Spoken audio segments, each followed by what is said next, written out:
Hi, this is Edward Troxel. In today's tutorial, we're going to kind of go back and look at some old things, but we're going to kind of apply them in a new way. We're going to go back and look at how to reverse a clip, and we're going to do that by creating a subclip. We previously talked about creating subclips. Now we're going to set the flag to make it reversed, and instead of using regions, we're going to just take an event that's on the timeline, reverse it, and then add that as a new take to that event. So we talked about takes last week, and so this is another instance where a take could possibly be useful.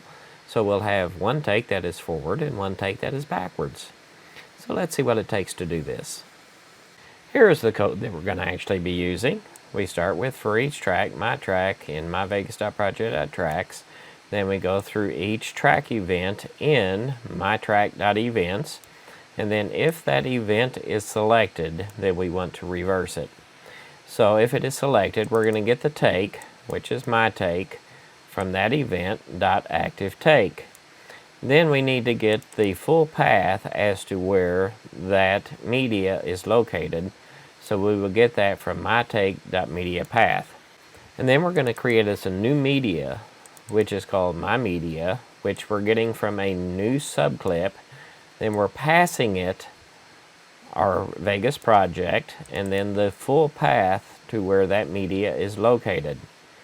Now, we are using parts of that clip, so we need to get the mytake.offset. In other words, where were we starting in this event? And then we have to pass it the length of the original event. And then here, this one, we are now setting to true. True means reverse this. False means leave it straight. And so we are setting that to true, and then we're not giving it a new name.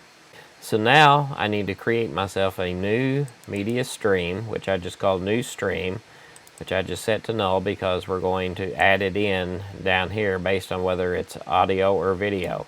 So if it's audio, our new stream is going to come from the media type.audio, and if it's not audio, then our new stream is going to come from media type.video. Next, we're going to create the new take from this new stream. So we create a new take from new stream, and we just put that into new take. And now we're going back to this event, the original event we were looking at, and .takes and .add, and now we're going to add in the new take that was just created. So let's look at the Vegas timeline and see how this works. Let's look at this little event right here, and when we press play, you can see it's just driving around this little corner here.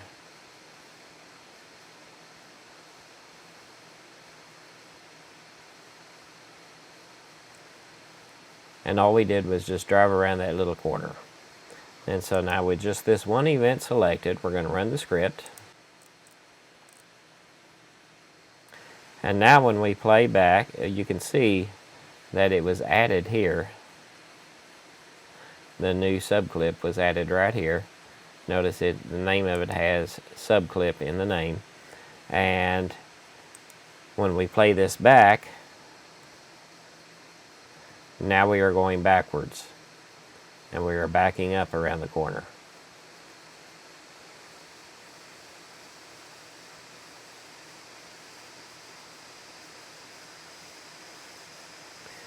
If we zoom in on this, you can see that it has the name right now, subclip and reverse, and it's take 2 of 2.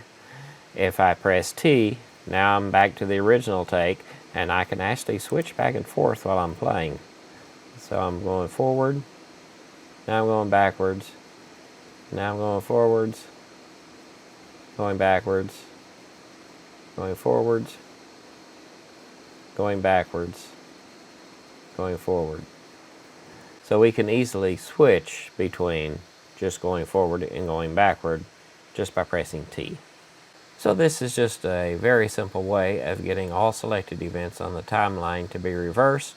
If you needed a dozen or so reversed, you could just select them all, and this would reverse them all and just add them as new takes. and then you can easily just switch back and forth between forward and backwards depending on which you need at any particular time. So I hope you found this tutorial useful. Like, subscribe, and we'll see you in the next tutorial. Please sign up at www.jettv.com and subscribe on YouTube to get further notifications on when new videos are presented.